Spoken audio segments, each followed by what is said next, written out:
ጤና ይስጥልኝ ውድ ቤተሰቦቼ ቻናሌ ተከታታዮች ዛሬም ወደ ቻናሌ የገባችሁ እንኳን በሰላም መጣችሁ። ስለመጣችሁ ስላየኋችሁ በጣም ደስ ብሎኛል።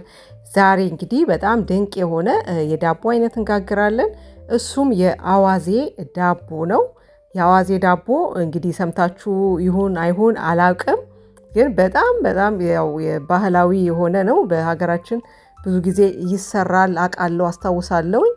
እና ዛሬ እኔም እሱን ልሞክር አስቤያለሁኝ። የአዋዜ ዳቦ እንሰራለን። እዚህ ጋራ ለዛ ለዳቦ የሚያስፈልጉኝን ነገሮች እቃውንም ማቦካበትን አዘጋጅቻለሁኝ። ቀጥታ ወደ ስራው ገባለሁኝ። መጀመሪያ ለብ ያለ ውሃ ከእርሾና ትንሽ ስኳር አድርጌ ኩፍ እንዲልልኝ አስቀምጠዋለሁ ለተወሰነ ማለት ነው። እዚህ ጋራ አንድ ማንኪያ ደረቅ እርሾ ማለት ነው። እንደዚሁም ስኳር ደግሞ ቶሎ ኩፍ እንዲል ያደርግልናል። ስኳር የተወሰነ አደርግበታለሁኝ። ከዛም ሸፍኜ አስቀምጠውና ኩፍ ሲል ደግሞ መተን እናቦካዋለን ማለት ነው። መልካም ቆይታ።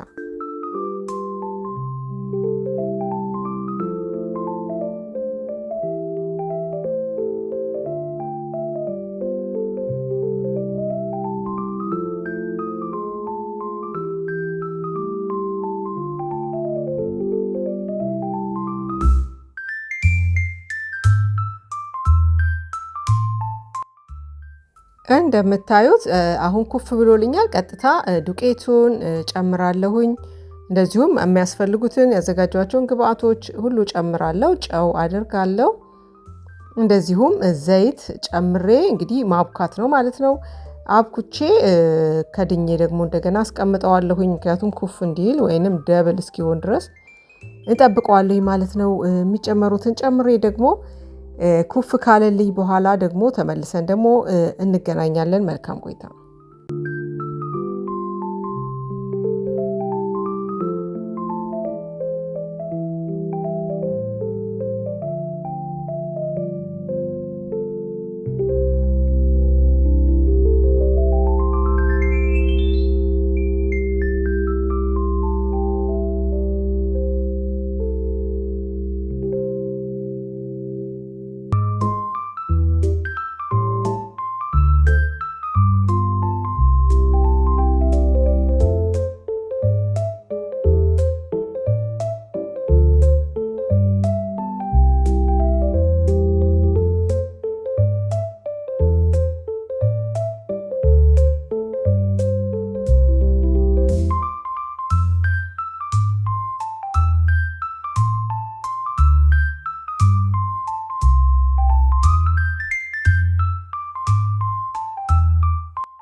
እንደምታዩት አሁን በደንብ ኩፍ ብሏል፣ ደብል ሆኖልኛል። አሁን እሱን ወደ ጎን አድርጌ አዋዜውን ነው የምሰራው። አዋዜውን እዚህ ጋር እንሰራለን ማለት ነው። አዋዜ እንግዲህ የተለያየ ሰዎች የተለያየ የአሰራር ዘዴ ያላቸው ብዬ አስባለሁ። ሁላችንም አንድ አይነት ሲስተም ላይ ኖረን ይችላል። የምንጠቀመው የምንጨምራቸው ነገሮች ልንለያይ እንችላለን። እኔ የማሳያችሁ እኔ ራሴ አዋዜን የምጠቀምበትን ማለት ነው።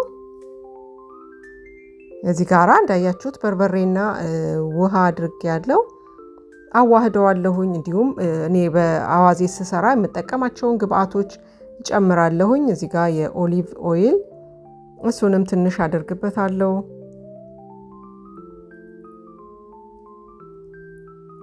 የተለያየ ግብአቶችን መጨመር ይቻላል፣ እኛ እንደሚመቸን ማለት ነው። እዚህ ጋር ሎሚ ነው ያደረኩትኝ። እኔ ሎሚ አዋዜ ስሰራ ሎሚ ጨምራለሁ። እንደዚህ ጨው ውሃ ምናምን ጠብ እያደረኩኝ ሰርቼው ደግሞ ተመልሼ እመጣለሁ።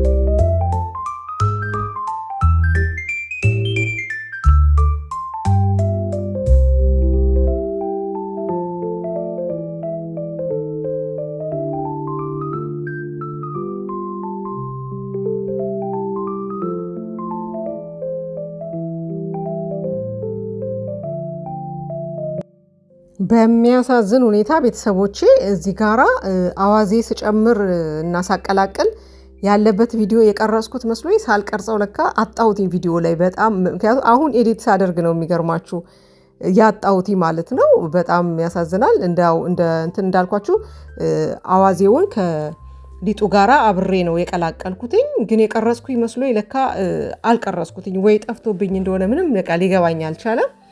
አሁን እንዳያችሁት እንደዚህ አድርጌ ትንሽ ሸፈን አድርገዋለሁ የተወሰነች ኩፍ እንዲልልኝ። እንደዚህ አሁን ኩፍ ብሏል። አሁን ቀጥታ እጋግረዋለሁ ማለት ነው። ጋግሬው ደግሞ ተመልሼ እመጣለሁ።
እንዳያችሁት ቤተሰቦቼ እንግዲህ እንደዚህ ቆንጆ የአዋዜ ዳቦ ሆኗል። እንዴት አገኛችሁት? ውስጡም እንደምታዩት ነው። ውስጡም ስብጥርጥር ብሎ አዋዜው ይታያል። ጣዕሙም የአዋዜ ጣዕም አለው። በጣም ቆንጆ ነው። እናንተም ሞክሩት፣ ትወዱታላችሁ። በሌላ ቪዲዮ ደግሞ ድጋሚ እንገናኛለን። መልካም ጊዜ ይሁንላችሁ። ሰላም ቆዩ።